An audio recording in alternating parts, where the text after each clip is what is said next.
আমার অ্যাকাউন্ট নাই, তো আমি কি অন্য কারো অ্যাকাউন্ট ইউজ করাটা কতটা সেফ? এটা আসলে কখনোই নিরাপদ না। এই ক্ষেত্রে অনেক সময় আপনার জেল, জরিমানা কিংবা আপনার এ থেকে বড় কিছু হতে পারে। অন্য কারো লেনদেন না করাই শ্রেয়।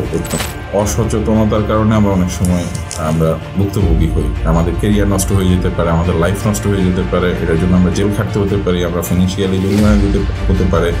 জাস্ট একটু সচেতন যদি আমরা থাকি, যে কোনো অর্থনৈতিক লেনদেন যদি আমি আমার অ্যাকাউন্টে করি, সেটা সোর্সটা যেন আমি জানি। পুরো ক্রাইমটা আমার নামে হবে, আমার আইডেন্টিফিকেশনের উপরে হবে, আমার অ্যাকাউন্ট, লেনদেন আমার হবে শুধু, আর কারো না।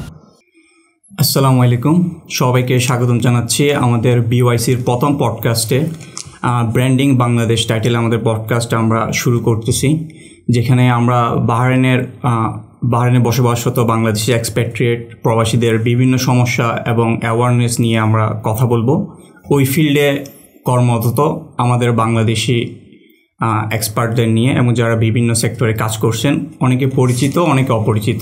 আমরা চেষ্টা করব সবাইকে আমাদের মাধ্যমে, আমাদের কমিউনিটির মধ্যে পরিচিত করার জন্য, যারা অনেককে চেনেন না, যারা আমাদের বিভিন্ন সেক্টরে কর্মরত আছে। তেমনই বাহরাইনের একটা বড় সেক্টর হচ্ছে ব্যাংকিং এবং ফাইন্যান্স, যেখানে খুবই অল্প সংখ্যক বাংলাদেশিরা কর্মরত আছে, যাদের অনেককে আমরা চিনি, অনেককে আমরা চিনি না। তাদের মধ্যে একজন আমাদের সাথে আজকে আমাদের প্রথম এপিসোডে গেস্ট হিসেবে আছেন নিজাম উদ্দিন ভুঁইয়া, হেড অফ বিবিকে লাইট ব্যাংক রিটেল সেক্টর।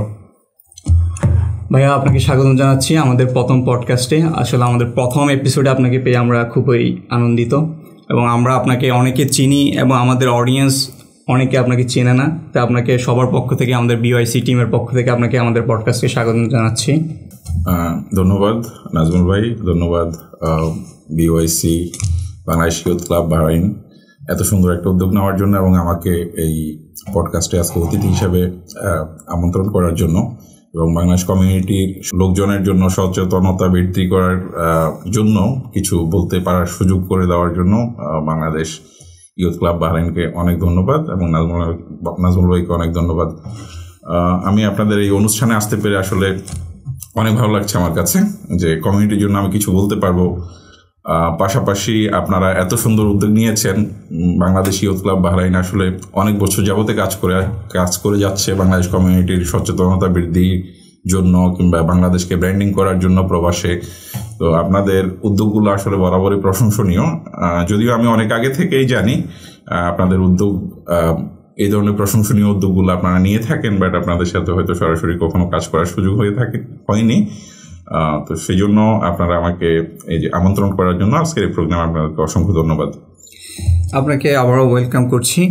আপনাকেও আমরা দীর্ঘদিন ধরে চিনি এবং জানি, এবং আপনাদের সাথেও আমাদের ওইভাবে সময় সুযোগ হয়ে আসে না আপনার সাথে কোলাবোরেশন করার জন্য। তো আমি প্রথমে আপনার থেকে একটু আপনার ব্যক্তিগত জীবন সম্পর্কে, কিভাবে বাহরাইনে আপনি আসছেন, অথবা কিভাবে একটা ভালো পজিশনে আপনি আসেন আলহামদুলিল্লাহ, কিভাবে আমরা নতুনরা আপনার থেকে ইন্সপায়ার হইতে পারবো, আমরা কিভাবে এইভাবে একটা কেরিয়ার গড়তে পারবো, এই সম্পর্কে যদি আপনি আমাদেরকে একটু মোটিভেট করেন অথবা একটু দিক নির্দেশনা দেন। ধন্যবাদ নাজমুল ভাই, অনেক সুন্দর প্রশ্ন করেছেন। আমার বাহরাইনের কেরিয়ার আসলে এটা খুবই চ্যালেঞ্জিং ছিল। আমি অতটা সুখকর নয়। আজকে এখানে আসার পিছনে অনেক শ্রম, ঘাম, অনেক স্ট্রাগল, চেষ্টা, সাধনার ফলে এখানে আসতে পেরেছি। আমি 2010 সালে সর্বপ্রথম বাহরাইনে আসি। বাংলাদেশ থেকে মাস্টার্স কমপ্লিট করে তারপরে এখানে আসছি। আসার পরে 1 থেকে 1.5 মাসের মাথায় আমি এনইসিতে অফার পাই। নন এক্সচেঞ্জ কোম্পানি, আগে নাম ছিল, এখন এনইসি হিসেবে আপনার সবাই ছিলেন। এটা একটা প্রমিনেন্ট মানি এক্সচেঞ্জ কোম্পানি, এবং আপনার এখান থেকে রেমিটেন্স পাঠায় আর কি। আমি সর্বপ্রথম আপনার কাউন্টারে অথবা ব্রাঞ্চ স্টাফ হিসেবে বাংলাদেশে জয়েন করেছি এনইসিতে, নন এক্সচেঞ্জে 2010-এ। তখন 2010-এই, হ্যাঁ। তো এনএসিতে জয়েন করার পরে এনএসিতে দীর্ঘ প্রায় 7 বছর বিভিন্ন সেক্টরে কাজ করেছি আমি। প্রথমে আপনার টেলার হিসেবে ব্রাঞ্চে আপনার শুরু করেছি, এরপরে পর্যায়ক্রমে আপনার ব্রাঞ্চ ম্যানেজার পর্যন্ত হয়েছিলাম। তারপরে ব্রাঞ্চ থেকে আস্তে আস্তে আপনার সেলসে আসছিলাম। সেলস অ্যান্ড মার্কেটিং ডিপার্টমেন্টে কাজ করেছি, বিজনেস ডেভেলপমেন্ট অফিসার হিসেবে, বাংলাদেশ করিডোরের হেড হিসেবে। ওখানে 2 বছর কাজ করার পরে ওই অভিজ্ঞতা কাজে লাগিয়ে বিবিকেতে 2017 সাল থেকে আছি। 2017 সালে যখন বিবিকে সার্কুলার দেয়, তখন অ্যাপ্লাই করি। তখন সার্কুলারটা দিয়েছিল আপনার বিবিকে স্পেশাল একটা সেগমেন্ট করবে, এক্সপার্টস কমিউনিটি যারা আছে তাদেরকে নিয়ে ক্লিয়ার করেনি তারা আসলে কি করবে। বাট আমি মানে রেমিটেন্স সেক্টর অনেকদিন আপনার কাজ করার সুবাদে আমার যেহেতু একটা অভিজ্ঞতা হয়েছে, তো আমি চিন্তা করলাম ওকে, ওরা জব ডেসক্রিপশনের মধ্যে লিখেছিল আপনার রেমিটেন্স সেক্টরে যারা কাজ করে ওই ধরনের রিলেটেড কিছু জব ডেসক্রিপশনের মধ্যে লেখা ছিল, আর ওই ধরনের এক্সপিরিয়েন্স লোককেই ওরা নেবে। হ্যাঁ, আচ্ছা। তো সেই হিসাবে আমি অ্যাপ্লাই করেছি। অ্যাপ্লাই করার পরে আপনার রিটেন টেস্ট হয়েছিল, টেস্টে ভালো করেছি। তারপরে ছিল আপনার ইন্টারভিউতে ভালো করেছি। এরপর আবার ফাইনাল ইন্টারভিউ হয়েছে, ওখানে ভালো করেছি। ভালো করার পরে 2017 নভেম্বরের থেকে আমি এখানে আছি। প্রথমে জয়েন করেছিলাম আমি বিবিকে লাইটের ব্রাঞ্চ ম্যানেজার হিসাবে। ব্রাঞ্চ ম্যানেজার হিসাবে 2017 নভেম্বর থেকে 2020 অগাস্টের 15 তারিখ পর্যন্ত ছিলাম। বিবিকে লাইট বিবিকেরই একটা ডিপার্টমেন্ট। বিবিকের ওই ডিপার্টমেন্টটা হলো স্পেশাল একটা সেগমেন্ট, স্পেশাল একটা ডিপার্টমেন্ট। সেখানে শুধুমাত্র এক্সপার্টস যারা প্রবাসী আছে, নন বাহারাইনি আছে, বাহারাইনের বাহিরের অন্যান্য দেশের, এবং জিসিসি ন্যাশনাল যারা আছে তারাও পারবে না এই বিবিকে লাইট থেকে সেবা নিতে। তার মানে বাহারাইনি এবং জিসিসি ব্যতীত অন্যান্য দেশের, যেমন ইন্ডিয়া, পাকিস্তান, বাংলাদেশ, নেপাল হতে অন্যান্য দেশের যে ওয়ার্কারগুলো আছে এবং যাদের স্যালারি 500 দিনারের নিচে, মানে 1 দিনার থেকে 500 দিনার পর্যন্ত যাদের মান্থলি ইনকাম, তারা বিবিকে লাইটে আপনার বিভিন্ন ধরনের সেবা নিতে পারবে। বাংলাদেশি যারা আমরা এখানে আছি, প্রবাসে থাকি বা আমরা বসবাস করি আর কি, তো অনেক ক্ষেত্রে হয় কি আমরা অ্যাকাউন্ট অনেকেরই থাকে না, বা আমরা অনেকেই অ্যাকাউন্ট ওপেন কীভাবে করে সেটা আমরা জানতাম না, যদি বিষয়টা এখন হয়তো রেশিওটা একটু কমে গেছে। তো আসলে আমাদের যারা প্রবাসী আছে, আমাদের যে বাংলাদেশি ভাইরা আছে এখানে কাজ করে, তাদের উদ্দেশ্য বলা আর কি, অ্যাকাউন্ট ওপেনিং করাটা কেন জরুরি আসলে? আমরা এই অ্যাকাউন্ট ওপেনিংটা আমাদের জন্য সহজ কিনা বর্তমান বাজারে, সেই ক্ষেত্রে যদি আপনি একটু আমাদের জানাতেন। যদি রহমত ভাই খুব গুরুত্বপূর্ণ একটা প্রশ্ন করেছেন। অ্যাকাউন্ট ওপেনিংয়ের প্রয়োজনীয়তা আসলে প্রত্যেকটা মানুষের, বিশেষ করে আমরা যারা প্রবাসে থাকি এবং বাহারাইনে থাকি, তাদের প্রত্যেকের জন্য অ্যাকাউন্ট ওপেনিং খুবই প্রয়োজনীয় একটা বিষয়। সেটা প্রয়োজনীয় কেন? সবার আগে প্রয়োজন হলো আপনার ওএস প্রোটেকশন, মানে আপনার যে কোনো একটা কোম্পানিতে আপনি জব করছেন, আপনাকে যে কোম্পানি স্যালারি দিচ্ছে, এটা এনশিওর হওয়ার জন্য আপনার বাহরাইনের যে লেবার মার্কেট রেগুলেটরি অথরিটি আছে LMRA, তারা প্রত্যেকটা এমপ্লয়ারকে বাধ্যতামূলক আপনার প্রেশারাইজ করতেছে যাদের প্রত্যেকটা এমপ্লয়ির যেন অ্যাকাউন্ট থাকে এবং স্যালারিগুলো যেন অ্যাকাউন্টে ট্রান্সফার করে। সেটা হলো আপনার আপনার স্যালারি যে আপনাকে দিচ্ছে সেটা নিশ্চিত করার জন্য, এবং কোনো কারণে আপনি যদি স্যালারি পেয়ে না থাকেন আপনার এমপ্লয়ার থেকে যখন আপনার অ্যাকাউন্টে ট্রান্সফার হবে স্যালারিগুলো, সেক্ষেত্রে আপনি কিন্তু প্রমাণ থাকলো আপনার কাছে। ধরেন আপনার এমপ্লয়ার আপনাকে পূর্ববর্তী 3 মাস 4 মাসের স্যালারি প্রদান করছে, এই মাসে আপনাকে দেয়নি, অথবা পরবর্তী 2-3 মাসের স্যালারি দিচ্ছে না আপনাকে, তখন আপনার একটা রেকর্ড থাকলো অফিসিয়ালি, আপনি ওনার এগেনস্টে লিগ্যাল অ্যাকশন নিতে পারবেন, আইনগত ব্যবস্থা নিতে পারবেন। আপনি LMRA অথবা লেবার কোর্টে গিয়ে আপনি কমপ্লেন করতে পারবেন, দেখেন আমি গত 6 মাস স্যালারি পেয়েছি, কিন্তু এই 6 মাসের পর থেকে আমি 3 মাস স্যালারি পাচ্ছি না, এটা একটা প্রমাণ। তো এটার জন্য সর্বপ্রথম আপনার অ্যাকাউন্ট খোলা খুব বেশি প্রয়োজন। এটা বাহরাইনের সরকারই আপনাকে এনকারেজ করতেছে, এবং এমপ্লয়ার যারা আছে কোম্পানিগুলো তাদেরকে প্রেশার দিচ্ছে বাধ্যতামূলক প্রত্যেক এমপ্লয়ির জন্য যেন অ্যাকাউন্ট করে। দ্বিতীয়ত আপনার বর্তমান আসলে আপনার পৃথিবীটাই হলো ক্যাশলেস, পকেটে ক্যাশ থাকে তো আসলে এটা নিরাপদ না। আমরা এখানে যারা বাংলাদেশি ভাইয়েরা আছে প্রবাসী, বেশিরভাগই শেয়ারিং অ্যাকোমোডেশনে থাকে, এক রুমে 4জন 5জন 7জন করে অনেকে থাকে। আপনি যখন ক্যাশটা আপনার পকেটে রাখবেন তখন দেখা গেছে যে এটা হারিয়ে যেতে পারে, আপনার অন্য কেউ নিয়ে যেতে পারে, একটা ভয় থাকে, রিস্ক থাকে। সেক্ষেত্রে আপনি যদি আপনার টাকা ব্যাংকে থাকে, নিরাপদে থাকলো, আপনার প্রয়োজন অনুযায়ী আপনি ছোটো ছোটো অ্যামাউন্ট উত্তোলন করলেন এবং খরচ করলেন। অথবা এখন তো আপনার বাহরাইনে যারা আছে সবাই জানে বেনিফিট পে খুবই জনপ্রিয় একটা অ্যাপ্লিকেশন, মোটামুটি সবাই এটা ইউজ করে। এক্ষেত্রে আপনি যে আমাদের যেসব বাংলাদেশিরা রিসেন্টলি অনেকে আমাদের এখানে বাংলাদেশি এন্টারপ্রেনাররা আছে যারা নিজেরা বিজনেস করতেছে, তাদের মধ্যে একটা প্রবণতা আছে যে তারা এমপ্লয়িকে এখনও ক্যাশে পেমেন্ট করতেছে অথবা ক্যাশ চেক দিয়ে দিচ্ছে।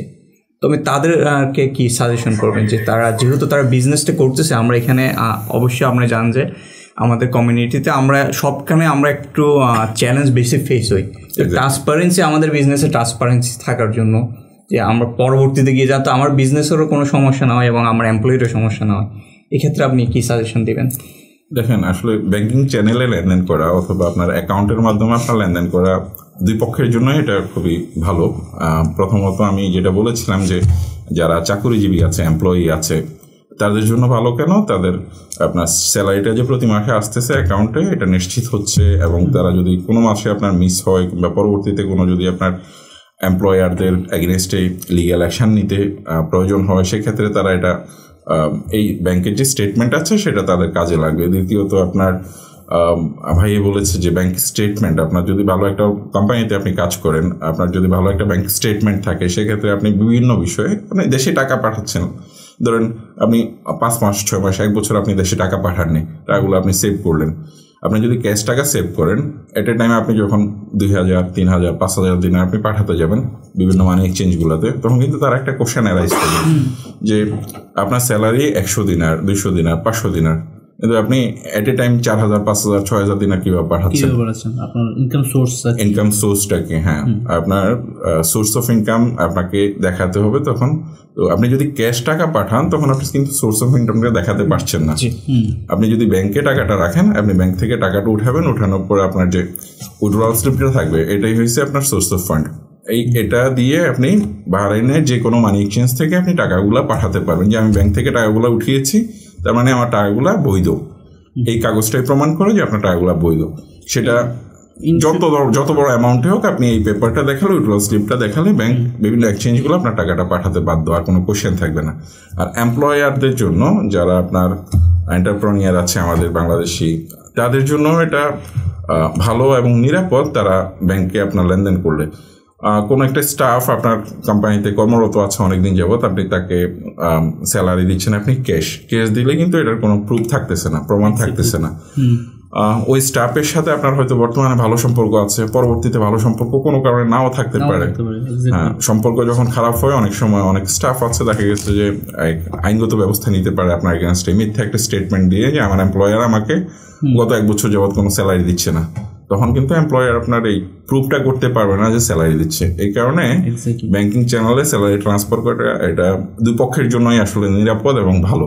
এবং আমি সাজেস্ট করব, আমরা বাহরাইনের সরকারের নিয়ম মেনে আমরা আমাদের এমপ্লয়ি যারা আছে তারাও সবাই অ্যাকাউন্ট করবে, এবং এমপ্লয়ার যারা আছে তারা এমপ্লয়ীদের স্যালারি অ্যাকাউন্টের মাধ্যমে ট্রান্সফার করে বাহরাইন সরকারকে এবং এদেশের নিয়ম মেনে চলতে আমরা সবাইকে এনকারেজ করব। আচ্ছা ভাই, এইখানে একটা জিনিস, যেটা আমি যখন, আপনি 2010-এ আসছেন, আমি 2007-এ আসছি, 3 বছর আগে আসছি। এখন কথা হচ্ছে যে আমি যখন আসছি অ্যাকাউন্ট খোলার জন্য, আমি যখন কোনো ব্যাংকে গেছি, তখন যে জিনিসটা হইতো, তখন আমার কাছে মনে হচ্ছে যে একটু ডিফারেন্ট ছিল। ওনারা বলতো পাসপোর্ট নিয়ে আসো, তোমার সিপিআর নিয়ে আসো, তোমার এটা নিয়ে আসো, সেটা নিয়ে আসো, কোথায় কাজ করে এগুলো নিয়ে আসো। তো এখন অ্যাকাউন্ট খোলার বিষয়টা আসলে কতটা সহজ আমাদের মানুষদের, যারা মনে করেন এখন পর্যন্ত ভয় পায় যে অ্যাকাউন্ট খুলতে, অথবা তারা জানে না যে অ্যাকাউন্ট খুললে তাদের জন্য কী উপকারিতা, তো অ্যাকাউন্ট খোলাটা আসলে কতটা সহজ এখন আমার মানুষদের জন্য? ধন্যবাদ রহমত ভাই। অ্যাকাউন্ট খোলাটা আসলে দুইভাবে আপনার প্রত্যেকটা ব্যাংকে, আপনার বেশিরভাগ ব্যাংকে বাহরাইনে আপনার দুইভাবে কাস্টমার অনবোর্ডিং করে। অনবোর্ডিং মানে হলো আপনার কাস্টমারকে আপনার অ্যাকাউন্ট খোলা, আর কি 2টা পদ্ধতি আছে, একটা হলো ডিজিটাল আর একটা হলো ফিজিক্যালি আপনার ব্রাঞ্চে। আচ্ছা, আপনি যখন ব্রাঞ্চে গিয়ে অ্যাকাউন্ট করবেন, তখন আপনাকে এক্সপায়ার্ড হিসাবে, আপনি প্রবাসী হিসাবে, নন বাহরাইনি হিসাবে আপনাকে 2টা ভ্যালিড আইডি নিয়ে যেতে হবে। ভ্যালিড আইডিগুলো কি? একটা হলো আপনার পাসপোর্ট, আপনি যে দেশের নাগরিক ওই দেশের পাসপোর্ট নিয়ে যেতে হবে, এটা বাধ্যতামূলক। আর সিপিআর, 2টা ভ্যালিড আইডি নিয়ে যেতে হবে। আর হলো আপনার স্যালারি ট্রান্সফার অ্যাকাউন্টের ক্ষেত্রে আপনি যে স্যালারিটা মেনশন করবেন আপনার ফর্মের মধ্যে, নির্দিষ্ট যে স্যালারিটা, ওইটা প্রুফ হিসেবে বেশিরভাগ ব্যাংক আপনার কাছে আপনার এমপ্লয়ার থেকে একটা স্যালারি সার্টিফিকেট চায়, স্যালারি সার্টিফিকেট। আচ্ছা আচ্ছা, এটা প্রুভ করবে আপনি এত টাকা স্যালারি পাচ্ছেন, আপনি যত টাকা লিখছেন তত, এবং আপনি এই কোম্পানিতে এমপ্লয়ি হিসেবে কাজ করছেন। আচ্ছা, হ্যাঁ, স্যালারি সার্টিফিকেট। তাহলে বেসিক্যালি আপনার 3টা জিনিস লাগে, পাসপোর্ট, সিপিআর এবং স্যালারি সার্টিফিকেট। আপনি যখন ব্যাংকের ব্রাঞ্চে গিয়ে অ্যাকাউন্ট করবেন তখন এই 3টা জিনিস। আর ডিজিটালি আপনি অ্যাকাউন্ট করা তো এখন একেবারেই 1 মিনিটের ব্যাপার, খুবই সহজ। আপনার বেশিরভাগ বাহরাইনের যে রিনাউন ব্যাংকগুলো আছে, ওদের আপনার মোবাইল অ্যাপ্লিকেশন আছে। মোবাইল অ্যাপ্লিকেশনটা ডাউনলোড করবেন প্লে স্টোর থেকে অথবা অ্যাপল স্টোর থেকে, ডাউনলোড করে আপনার সিপিআর নাম্বার ইউজ করে শুধুমাত্র সিপিআর দিয়েই আপনি উইদিন এ মিনিট আপনি অ্যাকাউন্ট করতে পারবেন। এটা খুব বেশি সহজ এবং ব্যাঙ্কগুলো আপনার বেশিরভাগ ব্যাংক আপনার বাসার যে অ্যাড্রেসটা আপনি সিপিআর এর মধ্যে মেনশন থাকবে ওই অ্যাড্রেসে অথবা কোরিয়ার সার্ভিসের মাধ্যমে কোরিয়ার সার্ভিস আপনাকে কন্ট্যাক্ট করে আপনার বাসায় অথবা আপনার কর্মস্থলে আপনাকে ডেবিট কার্ডটা পৌঁছে দেবে। আচ্ছা, আরেকটা জিনিস ভাই, আমার একটা জিনিস অনেক সময় হয় কি এখন মনে করেন অনেকেরই অ্যাকাউন্ট নাই, তো এটা কি পসিবল বা কোম্পানি কি এটা অ্যালাউ করে কিনা যে ইলিগেল? এবং আপনার যিনি মানে আপনি যদি অন্য কারো অ্যাকাউন্টে লেনদেন করেন, যার অ্যাকাউন্টে আপনি লেনদেনটা করতেছেন সে কিন্তু একটা ঝুঁকিতে থাকবে। আচ্ছা, যে কোনো মুহূর্তে ব্যাংক কিন্তু তাকে প্রশ্ন করতে পারে তার যে স্যালারি অথবা তার মান্থলি যে ইনকামটা আছে, ইনকামের বাহিরে যদি কোনো লেনদেন হয়ে থাকে সেক্ষেত্রে ব্যাংক কিন্তু তাকে প্রশ্ন করার অধিকার রাখে। আচ্ছা, আর এই ধরনের আসলে রিসেন্টলি আমরা অনেকেই জানি, আপনারাও জেনে থাকবেন, বাহরাইনে আপনার ফিনান্সিয়াল ফ্রড অনেক বেশি সংগঠিত হচ্ছে। ফিনান্সিয়াল ফ্রডগুলোর দুই একটা এক্সাম্পল দেই আমি। এক্সাম্পল হলো আপনার এমন যে ধরেন কোনো একটা স্ক্যামার আপনার পরিচিত অথবা অপরিচিত কোনো একজনের সে আপনার অ্যাকাউন্ট অথবা অন্য কোনো একজনের অ্যাকাউন্ট হ্যাক করলো। হ্যাকার আছে অনেকেই, আমরা জানি মোটামুটি সবাই সচেতন যারা আছে তারা বর্তমানে অনেক বেশি হ্যাক হচ্ছে এবং অ্যাকাউন্ট থেকে এসএমএস কল অনেক ধরনের অনেকভাবেই হইতে পারে। হ্যাঁ, এসএমএস পাঠিয়ে কোনো একটা লিঙ্কে ক্লিক করতে বলতে পারে অথবা সোশ্যাল মিডিয়াতে কোনো একটা লিঙ্কে ক্লিক করতে বলতে পারে। যখন ক্লিক করবেন আপনার মোবাইলে কন্ট্রোল নিয়ে নেবে। আবার অনেকেই আবার দেখা গেছে যে আপনার ফ্রড কল দেয় ভিডিও ইয়েতে, হোয়াটসঅ্যাপে, ইমোতে, বিভিন্ন ধরনের সোশ্যাল মিডিয়াগুলোতে আপনাকে কল দিয়ে থাকে অথবা অনেকে সরাসরি মোবাইলেও কল। আর এরা টার্গেট করে কি বেশিরভাগ আমাদের প্রবাসী যারা আছে, সব দেশের প্রবাসী হতে পারে, ইনক্লুডিং বাংলাদেশ, ইন্ডিয়া, পাকিস্তান, সব ধরনের প্রবাসীদের ওরা টার্গেট করে আসলে, কারণ ওরা জানে যে এই ধরনের মানুষগুলো টার্গেট করলে হয়তো বা তারা সহজে স্ক্যামটা করতে পারবে। এক্স্যাক্টলি, যাদের মধ্যে সচেতনতা কম আছে তাদেরকেই ওরা বেশি টার্গেট করে। তো টার্গেট করে আপনার কোনোভাবে যদি আপনাকে ফাঁদে ফেলে আপনার কাছ থেকে টাকা নিয়ে যাবে। তো আমি যেটা বলছিলাম যে কতটা ঝুঁকিপূর্ণ যে অন্যজনের অ্যাকাউন্টে লেনদেন করা, সেটা আমি শেষ করি। তো কোনো একজন ফ্রড অন্য কোনো একটা অ্যাকাউন্ট থেকে টাকা ট্রান্সফার করলো আপনার অ্যাকাউন্টে। আপনার অ্যাকাউন্ট থেকে ট্রান্সফার করলে আলটিমেটলি রেসপন্সিবল কিন্তু আপনি। ধরেন ওই ফ্রড আপনার অ্যাকাউন্ট থেকে কেউ একজন আপনাকে ট্রান্সফার করছে, আপনি জানেন না কিন্তু সে ট্রান্সফার করছে, কোত্থেকে ট্রান্সফার করছে। সে বললো ভাই আমি আপনার অ্যাকাউন্টে 100 টাকা ট্রান্সফার করছি, আপনি এগুলো একটু উঠিয়ে আমাকে দিয়ে দেন। আপনি যে দিয়ে দিচ্ছেন তাকে, সেই খরচ করে ফেলছে। আপনি যে তাকে দিচ্ছেন তার কিন্তু কোনো প্রমাণ নেই। যার অ্যাকাউন্ট থেকে ওই ফ্রডটা হয়েছে, যার অ্যাকাউন্ট থেকে আপনার অ্যাকাউন্টে ট্রান্সফার হয়েছে টাকাটা, সে কিন্তু তার ব্যাংকে গিয়ে আপনার অ্যাকাউন্টের এগেনস্টে কমপ্লেন করতে পারে। কমপ্লেন করলে কমপ্লেনটা তখন আপনার যার অ্যাকাউন্ট থেকে ট্রান্সফার হয়েছে তার অ্যাকাউন্ট যদি অন্য কোনো ব্যাংকেও থেকে থাকে অথবা আপনার ব্যাংকে থেকে থাকে, তখন আপনার ব্যাংক থেকে অথবা অন্য কোনো ব্যাংক থেকে আপনাকে কল করা হবে। অন্য কোনো ব্যাংকে যদি তার অ্যাকাউন্ট হয় সেক্ষেত্রে আপনাকে সরাসরি তারা কল করবে না, তারা কমপ্লেনটা ফরওয়ার্ড করবে আপনার ব্যাংকে। আপনার যে ব্যাংকে অ্যাকাউন্ট আছে আপনার ব্যাংক থেকে আপনাকে ফোন করে বলবে যে আপনার অ্যাকাউন্টে 100 দিনার আসছে, এটা ভুলক্রমে আসছে অথবা ফ্রড হয়েছে, আপনি এই টাকাটা ফেরত দিতে হবে। আপনি যদি টাকাটা উত্তোলন করে অন্য যে পাঠিয়েছে, যে আপনাকে বলছে যে আমি আপনাকে 100 দিনার পাঠিয়েছি, টাকাটা উঠিয়ে দেন, আপনি তো দিয়ে দিয়েছেন, এখানে আপনি কিছুই পাননি। কিন্তু এই টাকাটা ফেরত দেওয়ার জন্য আপনি পুরোপুরি রেসপন্সিবল, যেহেতু আপনার অ্যাকাউন্টে ট্রান্সফার হয়েছে। এবং এটার জন্য আপনার অনেক সময় ব্যাঙ্কগুলো আপনি যদি ফেরত দিতে পারো হন এবং টাকার অ্যামাউন্টটা যদি বড় হয়, ক্রাইমটা যদি অনেক বড় হয়, যে ভিকটিম অথবা যে ক্রাইম করছে ক্রিমিনাল তাকে যদি ধরতে না পারে, সেটার জন্য অনেক সময় আপনিও রেসপন্সিবল হতে পারেন। এই ক্ষেত্রে অনেক সময় আপনার জেল, জরিমানা কিংবা আপনার এর থেকে বড় কিছু হতে পারে, ডিপোর্টেশন হতে পারে। হ্যাঁ, তো সেক্ষেত্রে আপনার নিজস্ব মানে আপনার অ্যাকাউন্টে, ব্যক্তিগত অ্যাকাউন্টে আপনি আসলে অন্য কাউকে কখনো মানে অন্য কারো লেনদেন না করাই শ্রেয় উত্তম। আচ্ছা, তার মানে হচ্ছে যে আমরা সবসময় নিজেরাই নিজের অ্যাকাউন্ট ব্যবহার করা উচিত। এখানে আপনার যখন থেকে অ্যাকাউন্ট ওপেনিং অনেকটা সহজলভ্য হয়েছে বাহরাইনে, কারণ করোনার পর থেকেই after Covid mostly online transaction mostly benefit পেয়ে অনেক বেশি ইউজফুল হয়ে গেছে, সবাই ক্যাশলেস হয়ে গেছে। তো এক্ষেত্রে দেখা যাচ্ছে অলমোস্ট সব বিজনেসই বেনিফিট পেয়ে ছাড়া তারা সার্ভাইভ করতে পারতেছে, মানে পসিবল না বিজনেস করা।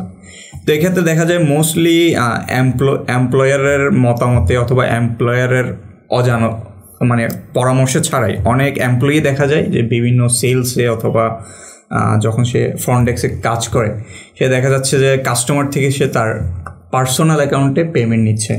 অথবা আবার অনেক বিজনেস আছে যারা তাদের বিজনেস অ্যাকাউন্ট ইউজ না করে পার্সোনাল অ্যাকাউন্টে কাস্টমার থেকে পেমেন্ট নিচ্ছে, কারণ সে অ্যাজ এ এমপ্লয়ি ওখানে কাজ করতেছে এবং তার হচ্ছে পার্সোনাল সেভিং অথবা স্যালারি অ্যাকাউন্ট, এটা কোনো কারেন্ট অ্যাকাউন্টও না, বিজনেস অ্যাকাউন্টও না। এবং এই কারণে রিসেন্টলি অনেক অ্যাকাউন্ট কিন্তু সাসপেন্ড হচ্ছে এবং অডিটও আসতেছে, কিন্তু অনেকজন বুঝতে পারতেছে না যে আসলে কেন হচ্ছে।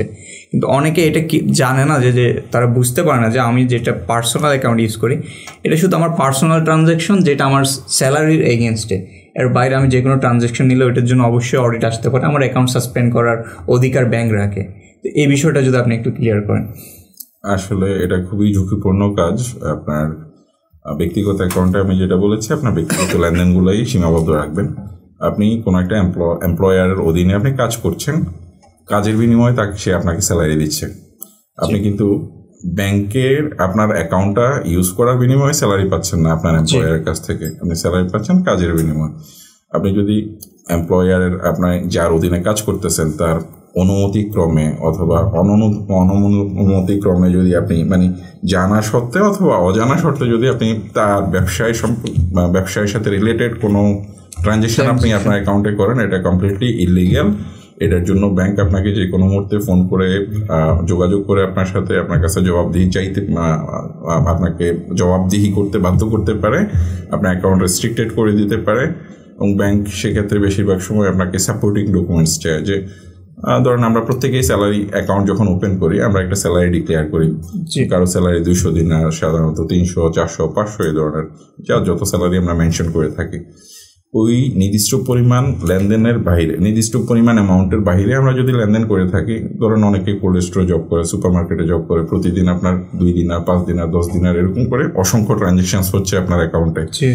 মাস শেষে কিন্তু এটা আপনার বড় একটা অ্যামাউন্ট হয়ে যায়। হ্যাঁ, আপনার 200 দিনার, 500 দিনার স্যালারি যার, তার অ্যাকাউন্টে যখন ব্যাংক দেখবে 1000 দিনার, 5000 দিনার, তখন আপনার একটা কোশ্চেন অ্যারাইজ হবে, আপনার স্যালারি 200 দিনার, আপনার স্যালারি 500 দিনার, আপনার অ্যাকাউন্টে এত টাকা করতে গেছে। আমি একটু অ্যাড করি ভাই, এই ক্ষেত্রে কি হয়, আমার মনে হয় আমাদের ম্যাক্সিমাম যে বাংলাদেশি বিজনেসগুলো করে তারা এই জিনিসটা, এই ভুলটা করে, কিন্তু তারা কেউই জানে না। তাদের নিজস্ব বিজনেস অ্যাকাউন্ট হয়তো বা আছে অথবা নাই, তারা কী করে তাদের পার্সোনাল অ্যাকাউন্টে ইউজ করে, যেমন বেনিফিট নাম্বার স্ক্যান বার দিয়ে দিচ্ছে, বারকোড দিয়ে দিচ্ছে, অথবা নাম্বার দিয়ে দিচ্ছে যে আপনি এই নাম্বারে পে করুন, কিন্তু আদতে নাম্বারটা তার বিজনেসের আন্ডারে নাই, নাম্বারটা সেই অ্যাকাউন্টটা হয়েছে তার নিজের পার্সোনাল নাম্বারে। তো এই ক্ষেত্রে যেই ঝুঁকিটা আছে এটা কিন্তু আমাদের অনেক বাংলাদেশি বিজনেসম্যানরাই কিন্তু জানে না, যে এমনকি রিসেন্টলি নাম্বারে নিতেছেন ওটা আপনি পার্সোনালি ইয়েতে নিতেছেন, আপনার বিজনেস ইয়েতে নিতেছেন। তো আমার মনে হয় যে স্পেসিফিকলি বিজনেসের জন্য শুধু আপনার বিজনেস অ্যাকাউন্ট যেটা আছে ওইটা ইউজ করাটা সেফ।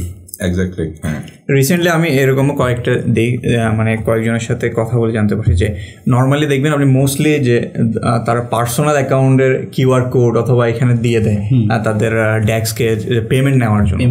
তো মিনিস্ট্রি অফ কমার্সে যখন ইনভেস্টিগেশন আসে অথবা তারা তো রেগুলারলি চেক আপে আসে, ব্রাঞ্চ ভিজিটে আসে, তখন কিন্তু তারা ইনকোয়ারি করে এটা কি কোম্পানির অ্যাকাউন্ট কিনা অথবা পার্সোনাল অ্যাকাউন্ট কিনা, তারা কিন্তু এটা চেক করে এবং এইটার এগেনস্টে কিন্তু তারা অ্যাকশনও নেয় যখন একটা পার্সোনাল অ্যাকাউন্টের ট্রানজ্যাকশন হয়। কারণ মোস্টলি দোকানগুলোতে দেখা যায় কিউআর কোড দিয়ে দিছে পার্সোনাল অ্যাকাউন্ট অথবা যে কোনো একটা বেনিফিট নাম্বার তারা জাস্ট প্রিন্ট করে দিয়ে দিছে। তো এই ক্ষেত্রে অনেকে জানে না যে এটা একটা ইলিগাল, কিন্তু তারাও মনে করছে খুবই সিম্পল, আমি শুধু আমার পেমেন্টটা আমার অ্যাকাউন্টে নিচ্ছে। কিন্তু এটা যখন মিনিস্ট্রি থেকেও যখন এটার জন্য ইন্সপেকশন আসে, তারা কিন্তু এটার এগেনস্টে পেনাল্টি এবং অফেন্স দেয়। এটা অবশ্যই কিন্তু এটা আমরাও বুঝতে পারি, কিন্তু অনেকে এটারে সিরিয়াসলি নেয় না, যে যার জন্য সে বুঝতে পারে না যে এটার জন্য তার কতটুকু মানে পরবর্তীতে তার জন্য কতটুকু রিস্ক হইতে পারে। দেখেন, বাহরাইনের মানি লন্ডারিং ল অনেক স্ট্রিক্ট। মানি লন্ডারিংয়ে আপনি যদি ইনভলভ থাকেন কোনোভাবে, আপনি জেনে অথবা আপনার অজান্তে, অনেক সময় আমরা আমাদের অজান্তেই মানি লন্ডারিং করে ফেলি, মানি লন্ডারিংয়ের সাথে আমরা ইনভলভ হয়ে যাই। আপনি যদি এটা বাহরাইন কোর্টে প্রমাণ করতে পারে অথবা আপনার এগেনস্টে যদি কোনো মানি লন্ডারিং মামলা হয়, প্রথমত তো আপনার এটা আপনি যে নির্দোষ সেটা প্রমাণ করতে আপনাকে অনেক সাফারিংস করতে হবে। আপনার সিআইডি অফিসে যাওয়া, কোর্টে যাওয়া, দৌড়াদৌড়ি করা, ব্যাংকে যাওয়া, আপনাকে বিভিন্ন সাপোর্টিং ডকুমেন্টসগুলো দেওয়া। অনেক সময় আপনি সাপোর্টিং আপনার জেনুইন ট্রানজ্যাকশন, আপনার টাকাগুলো আপনি সঠিকভাবে ইনকাম করেছেন, বাট আপনি ডকুমেন্টস দিতে পারতেছেন না, যথাযথ প্রমাণাদি আপনি যদি দিতে না পারেন তখন আপনার সাফার করতে হবে, আপনাকে অনেক দৌড়াদৌড়ি করতে হবে। তো এগুলো অ্যাভয়েড করার জন্য আমরা সচেষ্ট থাকা উচিত। আর মানি লন্ডারিংয়ের যে ইয়েটা বলছি আমি, লটা বলছি বাহরাইনে, সেটা খুবই স্ট্রিক্ট। মানি লন্ডারিং আপনার যদি প্রমাণ হয় আপনি মানি লন্ডারিং ইনভলভ, আপনাকে এখানে 7 বছর পর্যন্ত কারাদণ্ড দিতে পারে, আপনাকে জরিমানা করতে পারে, এরপরে এগুলোর পরে আপনাকে আবার ডিপোর্ট করে দিতে পারে, দেশে পাঠিয়ে দিতে পারে। তো এই জন্য ছোট্ট একটা ভুলের কারণে অনেক সময় আমরা দেখা গেছে যে আমরা অনেক বেশি সাফার করি, আমরা অনেক বেশি ক্ষতিগ্রস্ত হই। তো আমরা এই ক্ষতিগুলো থেকে বেঁচে থাকার জন্য আমরা প্রথম থেকে আসলে চেষ্টা করতে হবে, সচেতন থাকতে হবে এবং এইসব বিষয়গুলো মাথায় রাখতে হবে। আমাদের বাংলাদেশি এক ভাইয়ের অ্যাকাউন্টে কোনো একজন পাকিস্তানি কিছু টাকা ট্রান্সফার করেছিল, সেটা ছিল সম্ভবত 1000 দিনার। তো টাকাটা ট্রান্সফার করার পরে পাকিস্তানি লোকটাকে আমাদের বাংলাদেশি ভাই চিনতো কিনা আমি জানি না, উনি বলছে চিনতো। আমাদের হেড অফিস থেকে আমার কাছে কেসটা রেফার করেছে, যেহেতু আমি বাংলাদেশি ছিলাম এবং আমাদের এই যে কাস্টমারটা ছিল বাংলাদেশি প্লাস আমার ব্রাঞ্চেরই কাস্টমার ছিল, ওই হিসাবে আমি ডিল করেছি। তো আমি ফোন করেছি ভদ্রলোককে, ফোন করে বললাম যে আপনার অ্যাকাউন্টে 1000 দিনার আসছিল, এই ট্রানজ্যাকশনসটার বিষয়ে আমি আপনাকে ইনকোয়ারি করার জন্য একটু আমাদের ব্রাঞ্চে আসতে হবে। তো ভদ্রলোক আসছে, আসার পর আমি জিজ্ঞেস করলাম কি আসছিল আপনার অ্যাকাউন্টে এই তারিখে 1000 দিনার? উনি বলছে আসছে। কোথেকে আসছে? আমার একটা এক্স কলিগে পাঠিয়েছে। এক্স কলিগের দেশ কোথায়, ন্যাশনালিটি কোথায়? বলে উনি পাকিস্তান। একসাথে কাজ করতো, তারা দুজন একসাথে কাজ করতো। উনি কোথায় আছে এখন? পাকিস্তান। আপনি টাকাটা কি করছেন? বলে আমি টাকাটা উঠিয়ে ওনাকে পাঠিয়ে দিছি। তো কেন পাঠালেন? বলে উনি আপনার এইখানে কেউ একজনে ওনাকে টাকাটা পাঠাইছে, পাঠানোর পরে উনি বলছে যে উনি তো দেশে চলে গেছে, আমি বিশ্বস্ত মানুষ ছিলাম ওনার, আমাকে খুব পছন্দ করতো, বিশ্বাস করতো, সেই কারণে উনি আমার অ্যাকাউন্টটা দিছে, আমার অ্যাকাউন্টের টাকাটা ট্রান্সফার করছে, আমি উঠাই ওনার জন্য পাকিস্তানে পাঠিয়ে দিছি। তো আমি বললাম যে টাকাগুলো যার অ্যাকাউন্ট থেকে আসছে আপনার অ্যাকাউন্টে, উনি তো আমাদের ব্যাংকে কমপ্লেন করছে, এটা ওনার অ্যাকাউন্টটা ফ্রড হয়েছে এই 1000 দিনার। তো আপনি যে পাঠিয়ে দিচ্ছেন পাকিস্তানে, এখন সেটা আপনি তো ঠিক করেননি, টাকাগুলো তো আপনাকে পেমেন্ট করতে হবে ব্যাংকে, এখন রিফান্ড করতে হবে, ব্যাংক ওই কাস্টমারকে রিফান্ড করতে হবে। জি। তো ভদ্রলোক বলে যে না, আমি কিভাবে রিফান্ড করবো, টাকাটা তো আমি ইউজ করিনি, টাকাটা আমাকে বলছে আমার ফ্রেন্ডে, আমি উঠিয়ে ওনাকে পাকিস্তানে পাঠিয়ে দিছি। আমি ওনাকে অনেক করে বোঝাতে চেষ্টা করছি আসলে যে দেখেন আপনি টাকা পাকিস্তানে পাঠিয়ে দেন আর যেখানেই দেন, টাকা যেহেতু আপনার অ্যাকাউন্টে আসছে, আপনি যেহেতু উঠিয়েছেন, এটার জন্য আপনি রেসপন্সিবল। কারণ আপনার অ্যাকাউন্ট খোলার সময় কিন্তু আপনার কাছ থেকে আপনার দেশের ঠিকানা, আপনার কোম্পানির যে কোম্পানিতে কাজ করতেছেন কোম্পানি থেকে স্যালারি সার্টিফিকেট, আপনার সিপিআর এবং অনেকগুলো ফর্মের মধ্যে আপনার কাছ থেকে সিগনেচার নিচ্ছে।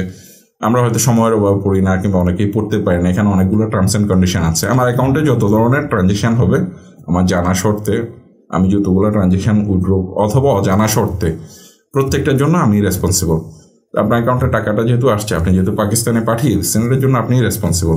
আপনি এক ধরনের ক্রিমিনাল অফেন্স করছেন, ব্যাংক চাইলে আপনার এগেনস্টে এখন আইনানুগ ব্যবস্থা নিতে পারে, বাট আপনি যেহেতু জানেন না, সেক্ষেত্রে আপনি টাকাটা ফেরত দিতে পারেন। তো ভদ্রলোক কথাটা কানে নেয়নি খুব একটা, উনি বলছে যে না, আমি টাকা ফেরত কোত্থেকে দিব, আমি দিয়ে দিছি ওনাকে।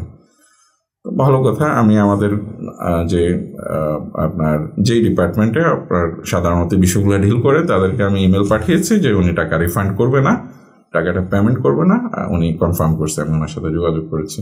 ওনারা যথাযথ আইনানুগ ব্যবস্থা নিয়েছে, এটা সিআইডিতে রেফার করছে। রেফার করার পরে আমি আর এই বিষয়ে আসলে জানতাম না, কারণ এটা আমার দায়িত্বের মধ্যে পড়ে না।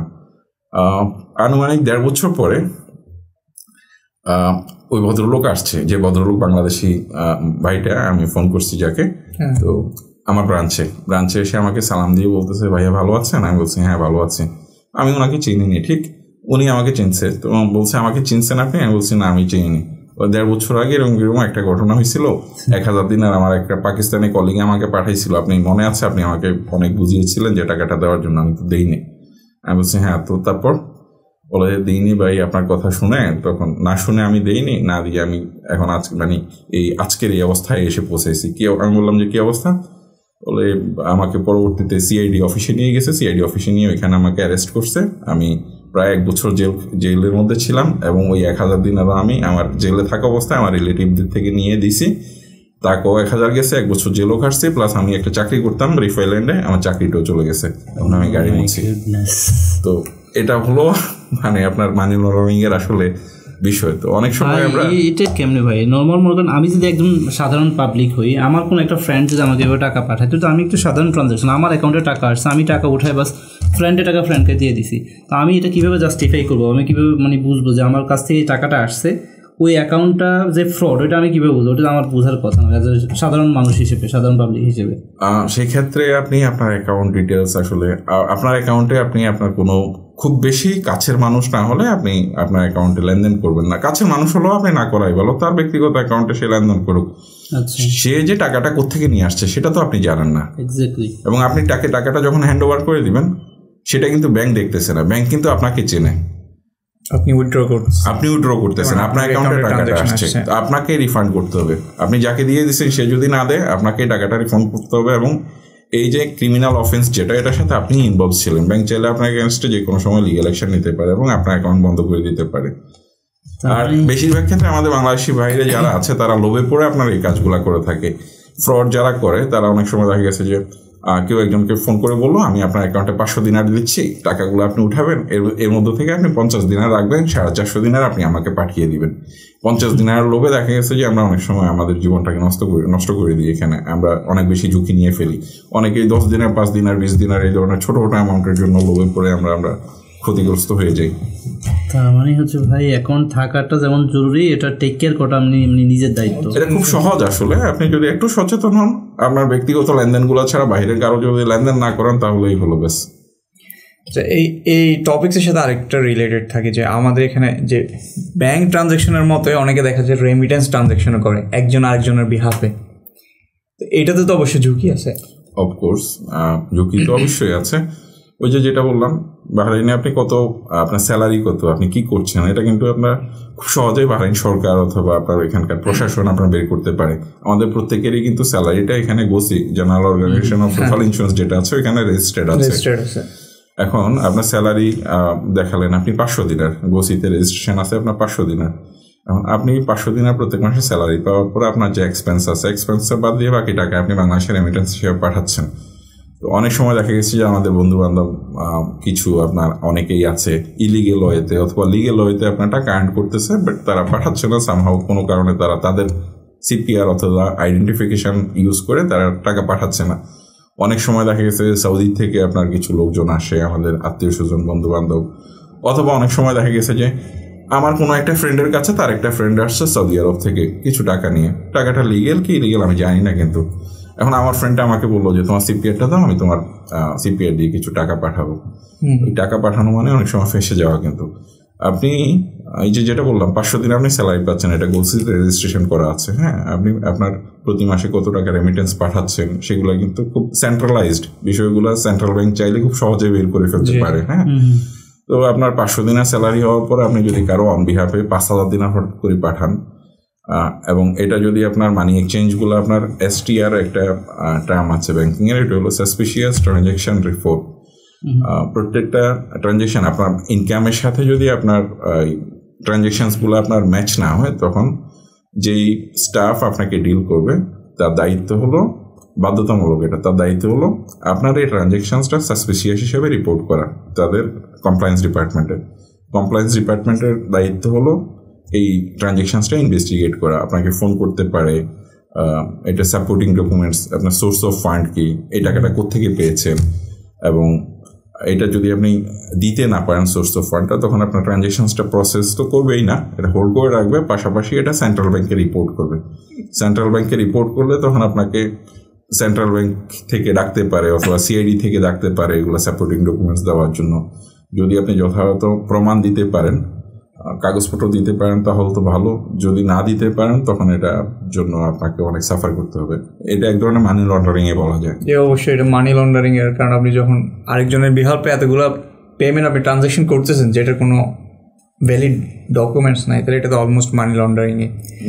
এবং বাহরাইনে রিসেন্টলি যে ডিজিটাল ব্যাঙ্কগুলো হয়েছে, অনেকগুলো ডিজিটাল ব্যাঙ্ক আছে যেগুলো খুব মানে অ্যাকচুয়াল আমরা যে ট্রেডিশনাল আমাদের ব্যাংক আছে তার মধ্যে ফুললি ডিজিটাল। এই ব্যাঙ্কগুলোতে যখন মনে করেন প্রথমে তারা মার্কেটে আসে, অনেক লোভনীয় সুযোগ সুবিধা দেয়, কোনো কার্ডের চার্জ রাখে না, ট্রানজ্যাকশন রাখে না, লিমিট রাখে না, তখন এটাতে দেখায় তারা গ্রাহক অর্জন করার জন্য সব কিছু একদম ওপেন করে দেয়।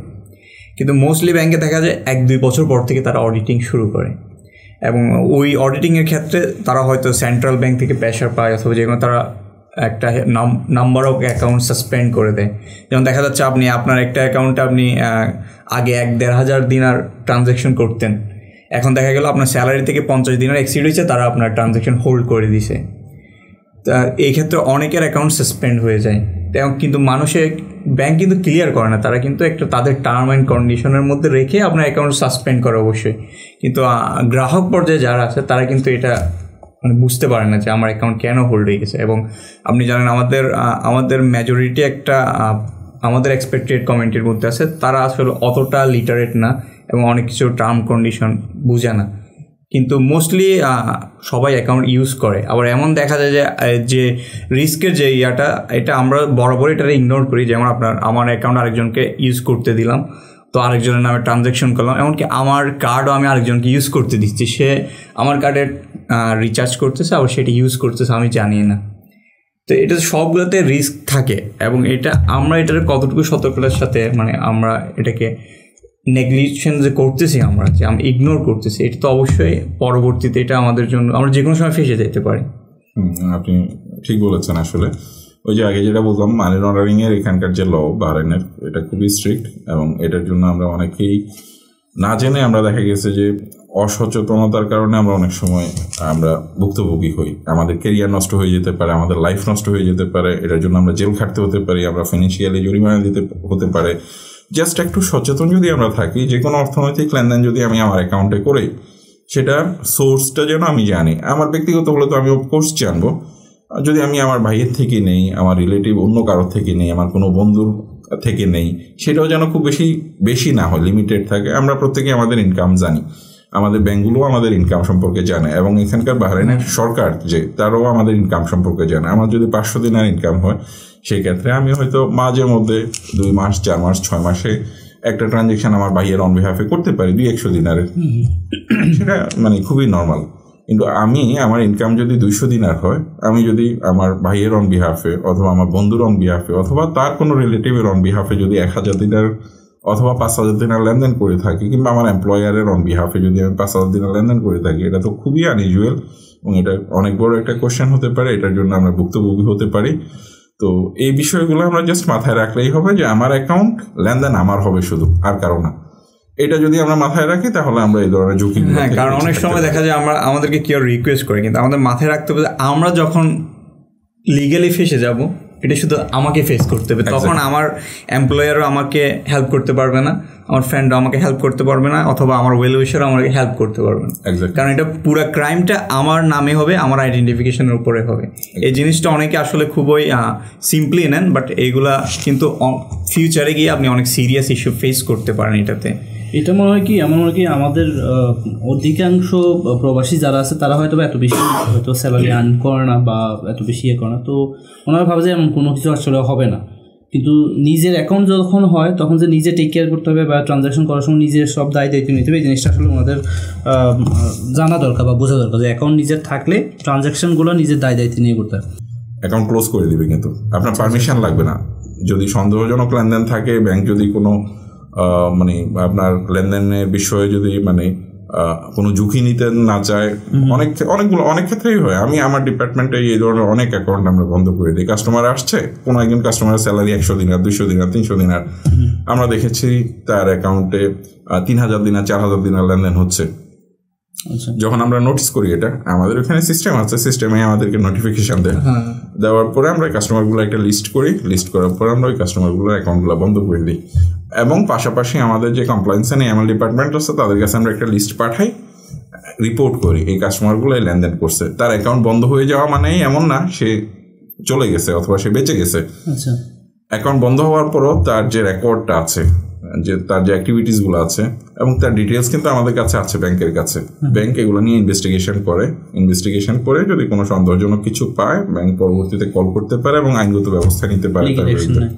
কারণ এখানে তো আমাদের মাথায় রাখতে হবে আমার যে ব্যাংকে অ্যাকাউন্ট, মনে করেন আমার একটা বন্ধ হয়ে গেছে, আমি আরেক ব্যাংকে অ্যাকাউন্ট করলাম, কিন্তু এখানে আমি যে ব্যাংকে অ্যাকাউন্ট করি আমার ট্রানজ্যাকশন তো সেন্ট্রালাইজ হচ্ছে এক জায়গা থেকে এবং সেটা এক জায়গায় আমার সব ট্রানজ্যাকশন জানতে পারবে, তারা মনিটর হইতেছে।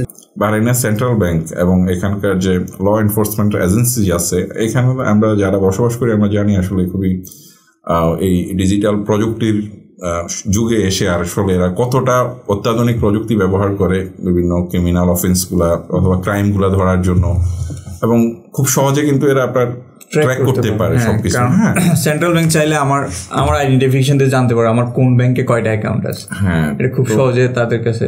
আমরা অনেক সময় আপনার এগুলা খুব হালকাভাবে নেই, আমরা চিন্তা করি যে আমাকে কি আর দেখতেছে, কিংবা আমি গত 5 বছর ধরে করে আসতেছি এই কাজটা, কোনো তো সমস্যা হয়নি, তাই বলে আরো করে যাই।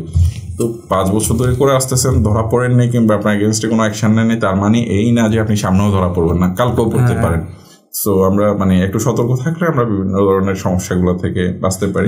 ট্রানজাকশন করাতে আমাদের ইয়ারলি বা মান্থলি কোনো লিমিটেশন থাকে বা লিমিটেশন আছে?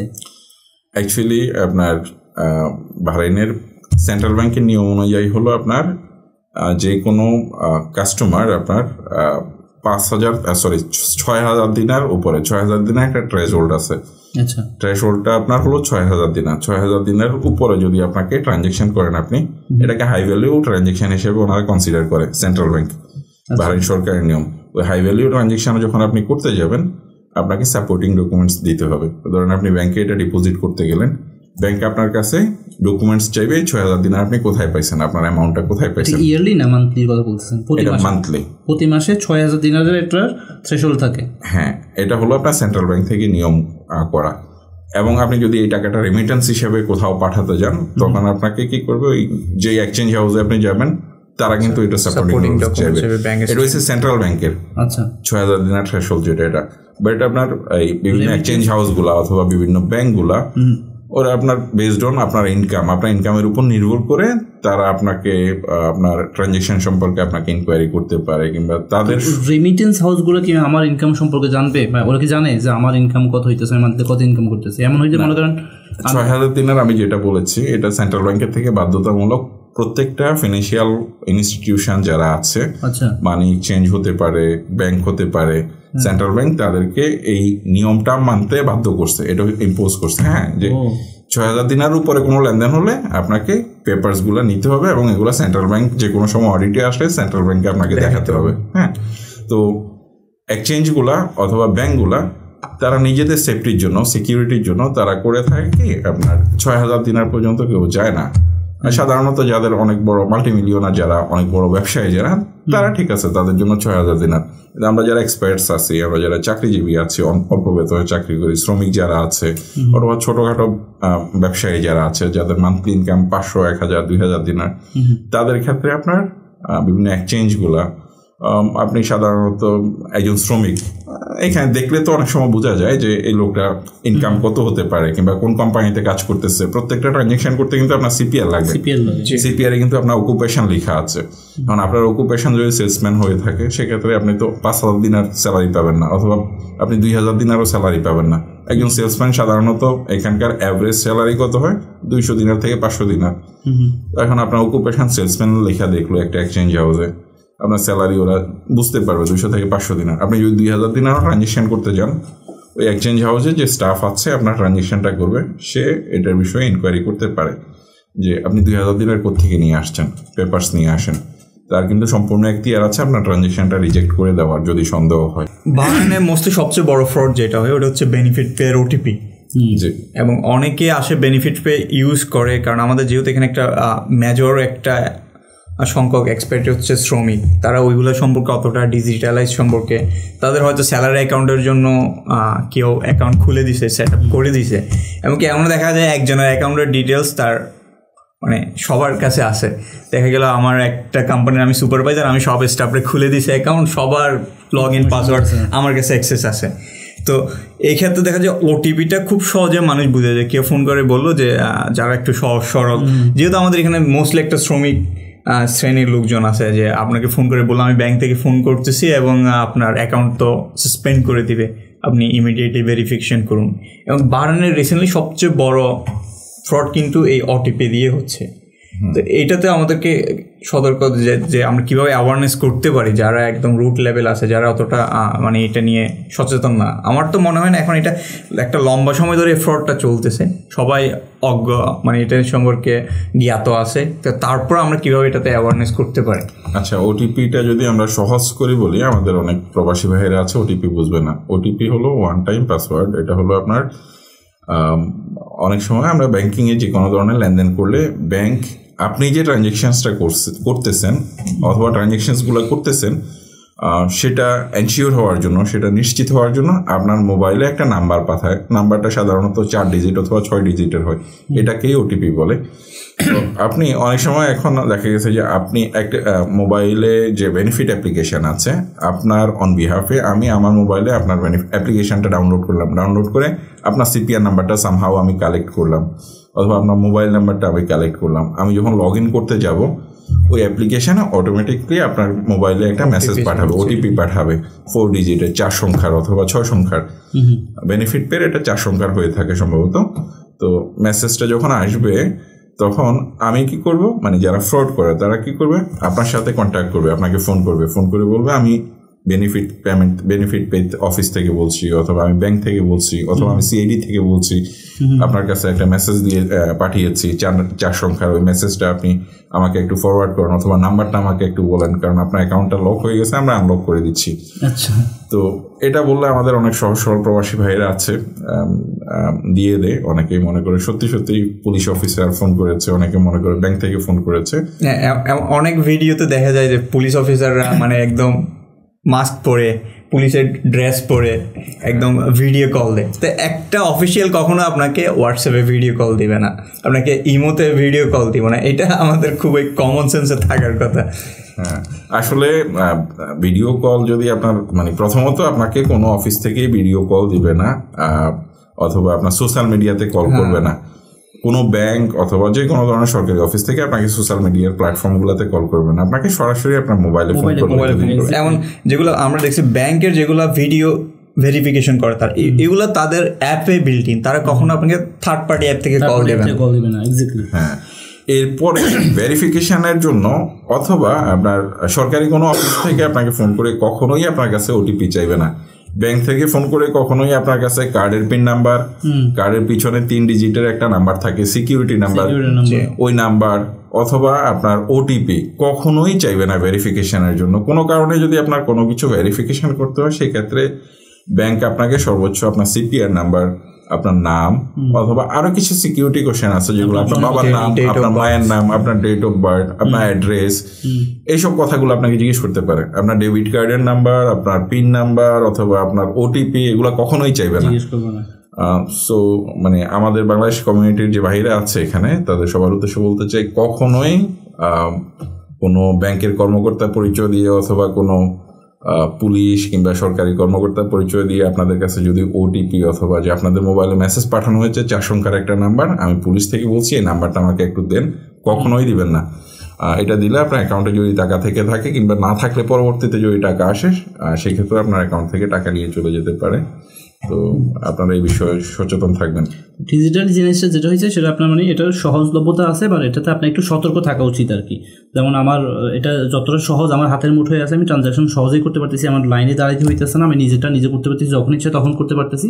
বাট আমার সতর্কতা অবলম্বন করতে হবে, যেটা আমার সিপিআর, আমার ওটিপি বা আমার ব্যাংক ডিটেলস যাতে অন্য কেউ না জানে বা না দিয়ে আমরা না শেয়ার করি আর কি। এক্স্যাক্টলি। এখানে যেরকম আপনার মানি এক্সচেঞ্জগুলো থেকে বাংলাদেশে রেমিটেন্স পাঠানো যায়, সৌদিতে কিন্তু মানি এক্সচেঞ্জ থেকে রেমিটেন্স পাঠানো যায় না। রেমিটেন্স পাঠানোর একমাত্র উপায় হলো আপনার ব্যাংকের একটা রেমিটেন্সের উইং থাকে আলাদা করে, আলাদা একটা কাউন্টার অথবা 2-4টা কাউন্টার থাকে, ওইটা হচ্ছে আপনার ওই ডেজিগনেটেড কাউন্টার, শুধুমাত্র রেমিটেন্স পাঠানোর জন্য।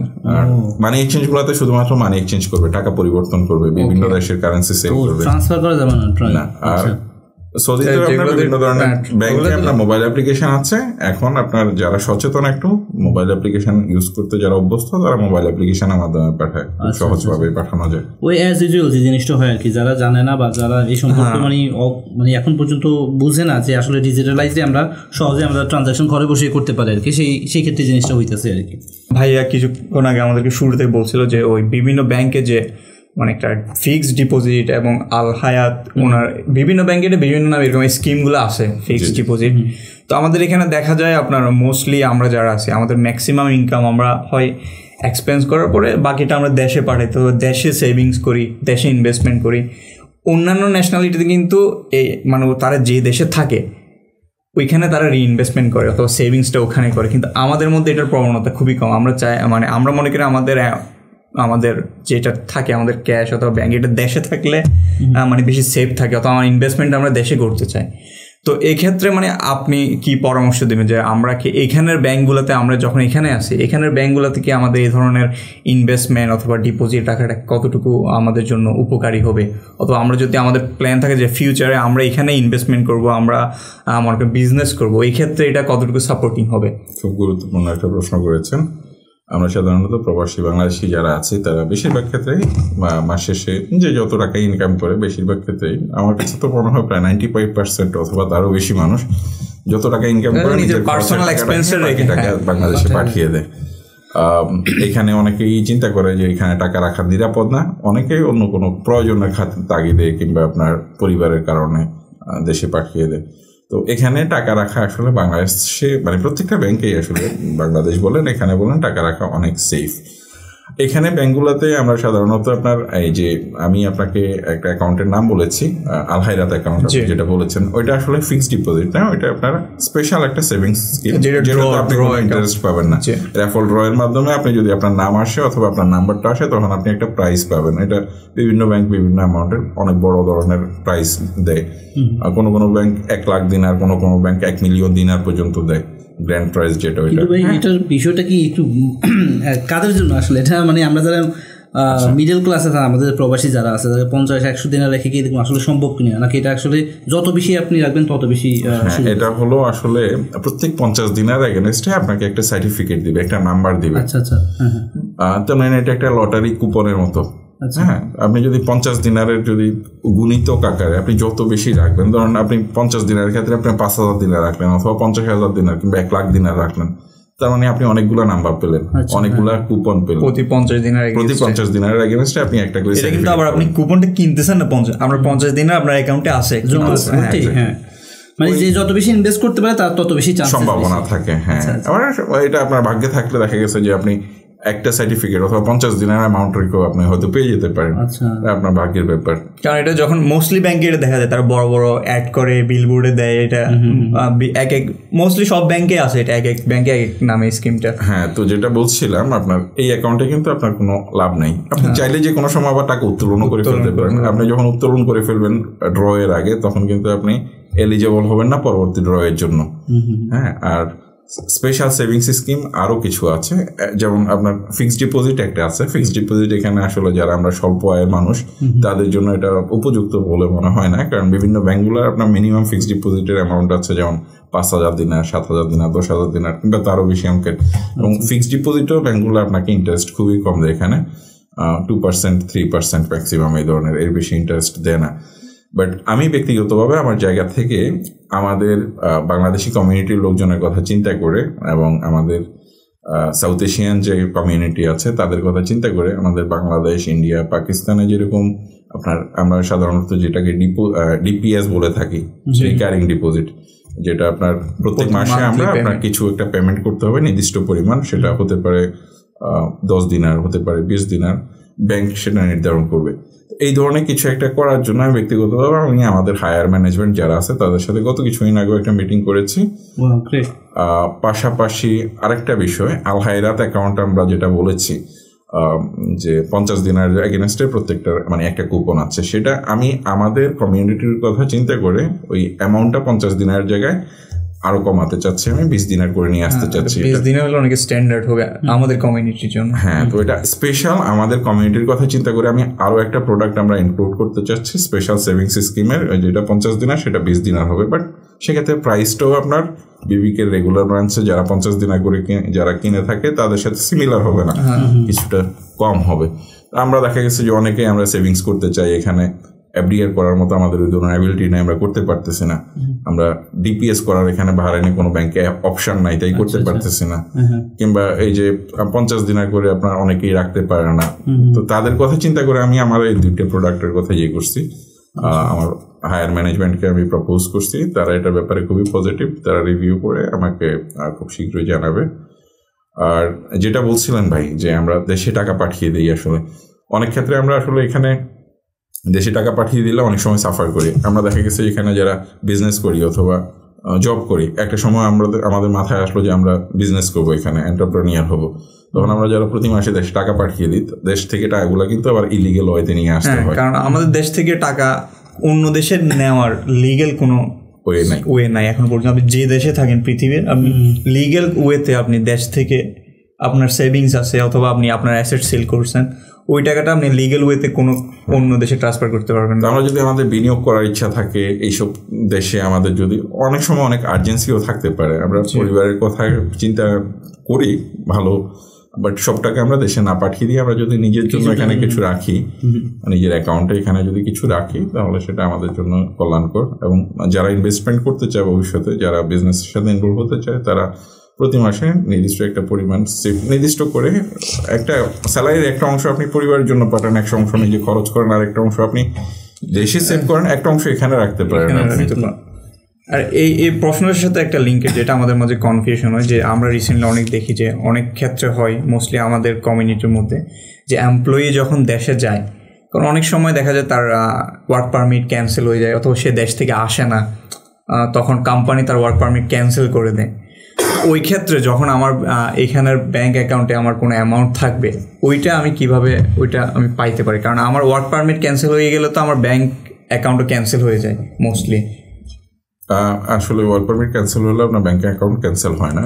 এই ধরনের অনেকেই সাফার করে, আমরা দেশে গিয়ে কোনো কারণে আসতে পারিনি, অথবা আমার ওয়ার্ক পারমিট ক্যান্সেল হয়ে গেছে, ব্যাংকে আমার অ্যাকাউন্টে টাকা আছে, সেক্ষেত্রে যে ব্যাংকে আপনার অ্যাকাউন্ট আছে ওই ব্যাংকের যে কল সেন্টার নাম্বার আছে অথবা কাস্টমার সার্ভিসের যে ইমেল অ্যাড্রেস আছে, ওইখানে আপনি যোগাযোগ করতে হবে। যোগাযোগ করার পরে ব্যাংকগুলো সাধারণত আপনার কাছ থেকে একটা অ্যাপ্লিকেশন অথবা আপনার ফর্মাল একটা লেটার আপনার কাছ থেকে চাইবে, যেটার মধ্যে আপনি আপনার নাম, আপনার সিপিআর নাম্বার, আপনার পাসপোর্ট নাম্বার, আপনার ন্যাশনালিটি এবং কোন কোম্পানিতে জব করছেন এবং আপনি কেন দেশে চলে আসছেন এবং কেন বাহরাইনে আসতে পারতেছেন না, বিস্তারিত বিষয়গুলো লিখবেন। লিখে আপনার অ্যাকাউন্ট নাম্বারটা মেনশন করবেন। অ্যাকাউন্টে কিছু টাকা আছে, টাকাগুলো আপনি দেশে পেতে চাচ্ছেন অথবা কিভাবে উঠাতে হবে এটা জানার একটা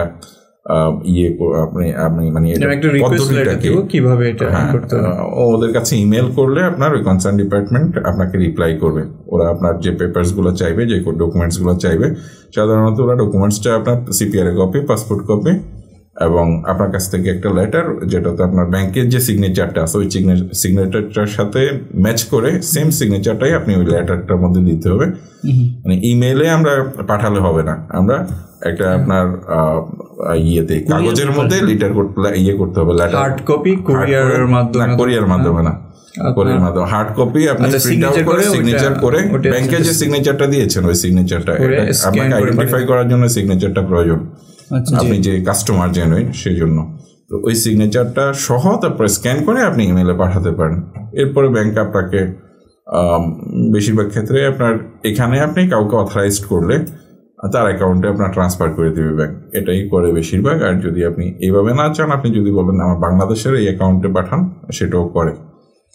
তাহলে এইটা নিয়ে তো বেশি কনফিউশন থাকে না, এটা খুবই সহজ পদ্ধতি। কারণ আপনি যদি কোনো কারণে আপনার ওয়ার্ক পারমিট ক্যান্সেল হয়ে যায়, তাহলে আপনি ব্যাংক থেকে সাথে ফর্মালি কন্ট্যাক্ট করলে তারা কোঅপারেট করবে এটাতে। আচ্ছা, তাহলে ভাই আমরা কনক্লুশন করি। অনেকগুলো তথ্যপত্র আজকে আমরা পেলাম আমাদের বাংলাদেশি কমিউনিটির জন্য। অনেক অনেক ধন্যবাদ নিজামুদ্দিন ভূঁইয়া ভাইকে আমাদের সাথে আসার জন্য, আমাদের সময় দেওয়ার জন্য। আমরা আপনার সমৃদ্ধি কামনা করি। অনেক ধন্যবাদ আমাদের সাথে থাকার জন্য। আপনাকে আবারও বিওয়াইসি টিমের পক্ষ থেকে ধন্যবাদ। আর আশা করি আপনাকে দিয়ে শুরু করলাম আমাদের পডকাস্টের প্রথম এপিসোড। ইনশাল্লাহ ফিউচারও আমরা অবশ্যই আপনাকে আবার গেস্ট হিসেবে পাইতে আমরা অবশ্যই আনন্দ বোধ করবো। আপনার সাথে অবশ্যই আমাদের আরও কোলাবোরেশন হবে ইনশাআল্লাহ। রহমত ভাই, নাজমুল ভাই, আপনাদের দুজনকে ধন্যবাদ। অনেক সুন্দর একটা এপিসোড করেছেন, অনেক গুরুত্বপূর্ণ কিছু তথ্য শেয়ার করতে পেরেছি। এবং বাংলাদেশ ইয়ুথ ক্লাব বাহরাইনের কলাকুশলী ক্যামেরার পিছনের যে ভাইরা আছে, ইমন ভাই, রফিক আদান ভাই, ওনাদেরকেও অনেক ধন্যবাদ। কিংবা সংশ্লিষ্ট বাংলাদেশ ইয়ুথ ক্লাব বাহরাইনের সংশ্লিষ্ট যারা আছে, যারা আমাকে এখানে ইনভাইট করেছে, তাদের সবাইকে ধন্যবাদ। এবং বাংলাদেশ কমিউনিটি বাহরাইনে যারা আছে আমাদের প্রবাসী ভাই, সবাইকে শুভেচ্ছা এবং সবাই সুস্থ থাকবেন, ভালো থাকবেন, নিরাপদে থাকবেন, এই কামনা করি। দর্শক, র্যাপ আপ করতেছি আমরা আমাদের আজকে প্রথম পডকাস্ট বাংলাদেশ ইয়ুথ ক্লাবের ব্র্যান্ডিং বাংলাদেশ ইন অ্যাব্রড। আমাদের অতিথি ছিলেন আমাদের নিজামুদ্দিন ভূঁইয়া ভাই।